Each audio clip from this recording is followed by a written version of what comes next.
Hi guys, and welcome to my new gameplay series, The Arsenal. This is going to be a series of gameplay videos where I do gun reviews focusing on different weaponry in Battlefield 4 from a usability standpoint.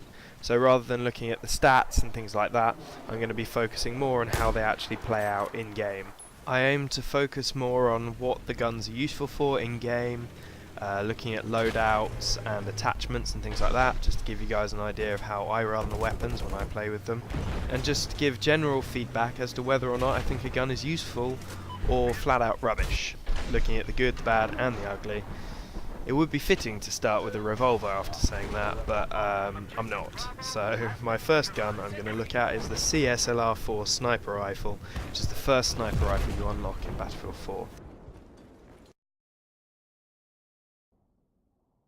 The CS-LR4 is a basic scout bolt-action sniper rifle. It's not particularly brilliant at any one thing, however it is a very good all-rounder. With the attachments, it starts with the 6x zoom scope. For most guns this would be a negative straight away, as the 6x zoom is not particularly brilliant at long range. It doesn't have mil dots, so it's harder to range without using a rangefinder, and it takes a very long time to unlock scopes in Battlefield 4 for bolt-action rifles. However, this particular gun is perfectly complemented by the 6x zoom's medium range capabilities. It's a very clear reticule without much clutter, and makes it extremely easy to pick up targets at medium range and make those really important headshots. I found the rifle to be pretty fast at medium and close range, and therefore I was restricting my combat to that distance, as I found at long range the shots tended to be less accurate, and to be honest it just wasn't as efficient as some of the other rifles in its category, so I tended to stick at medium range with this gun. Therefore, when I was choosing attachments, I made sure to complement this type of playstyle. So I kept the 6x zoom scope for the reasons I've already mentioned. I added a laser sight just in case I round a corner and there's a guy there and I have to quickly no-scope him, and I'll show you that later, as it works about 50% of the time. I normally rock bipods because I like to get those long shots and it saves you holding your breath. However, with this gun I found myself using the straight pull, which I've not really used on any other sniper rifle because I tend to stick to medium to long range rather than medium to short range. However, it was working very well with a straight pull, and I'm going to keep it on there. And to top it off, I tended to use a muzzle brake, and I haven't got to the flash hider yet, but I think I'll change it out for a flash hider when I eventually unlock it. You can then run it with any of your choice of pistols. I favour the 1911. So that's how I run this gun, and now on to the review. I have already said that I favour this gun for medium range engagements, and that I'd use something else like the Intervention or the L96 for long range.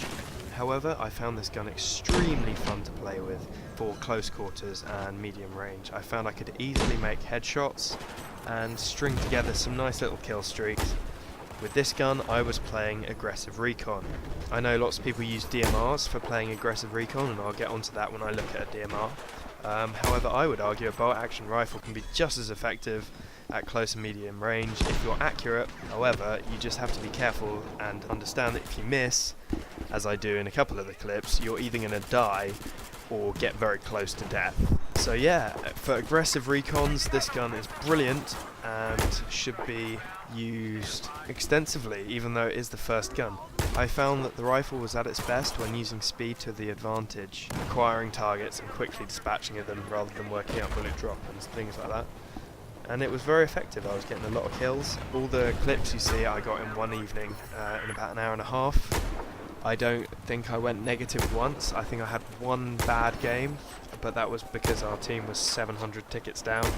I really enjoyed using this gun, and yeah, I really liked it. And considering when the game came out, I skipped right over it. I used it a bit just to unlock the M40, and then because the M40 is one of my favourite looking sniper rifles, I immediately switched out and used that, which is another sniper I'll be doing in a few weeks. So I recommend anyone that did exactly what I did and completely ignored it as a basic sniper rifle when you first got the game, to go back and give it another try, because I had a brilliant evening last night giving it a second go, and yeah, I'll be using it more in the future. I mean, it won't overtake my favourite rifle in the game, the L96. I'll do another video on that soon, but it will definitely feature in some of my montages and things like that. I noticed that whilst its bullet drop wasn't extreme or as big as some of the other guns, it definitely didn't compete with the Intervention and some of the later sniper rifles with bullet drop, especially over longer ranges. It was fine at close range without having to do much compensation. In fact, I ended up shooting over a number of people's heads before I realised that actually I was overcompensating, expecting it to have more drop than it did. But it still wasn't as effective as some of the other guns in its class, and that needs to be noted. Additionally, its bullet time was fast, but not as fast as something like the M98B. It also should be noted, I'm not doing this with stats or anything like that, this is just how it felt using it in comparison with some of the other guns. I didn't find it as effective as some of the others, like it was much harder to hit moving vehicles, which is one of my favourite things to do in the game. A lot of trial and error is involved with hitting people out of helicopters and things like that. However, when you do it successfully, it's extremely satisfying. I managed to snipe 2 people out of choppers, as you can see there. Unfortunately, a tank killed me after the first one, and the second one we got the co-pilot rather than the actual pilot, so the chopper didn't crash. I also managed to shoot a couple of people out of moving cars, and I was messing around towards the end of the evening just trying out some of the different stuff, and I actually managed to get quite a few quick scopes, and not quick scopes, no scopes, which I was extremely satisfied with. However, you gotta appreciate that that no scoping in Battlefield 4 doesn't always work, and that many times you'll try it, the bullet will look like it should go on target, will just go straight over their shoulder or anywhere except for the target. I'd say there's probably a 50-50 chance that if you try and no scope someone, you're dead. So I was fairly lucky with how it worked, but I kept the laser sight on there just so I could have a bit of fun. I don't recommend using it as a no-scope weapon. I don't recommend any gun in the game as a no-scope weapon. I don't recommend no-scoping full stop, but it is fun. And that's what I found this gun to be most good at, is making me smile. Okay guys, that basically wraps it up. Thanks for watching. I hope you enjoyed this video. I certainly enjoyed making it and using the CS-LR4 sniper rifle, and if you guys have any weapons you'd like to see me do, just leave a comment and give me a recommendation on a gun to do. I might do the 870 next time, because I don't really use shotguns, so it'd be something completely different for me. However, if you guys want to see something else, just leave a comment and I'll get round to it soon. Okay, cool. Thanks for watching. Please leave a like, comment and subscribe if you enjoyed this video. It really helps me out. Thanks a lot. See you guys soon. Goodbye.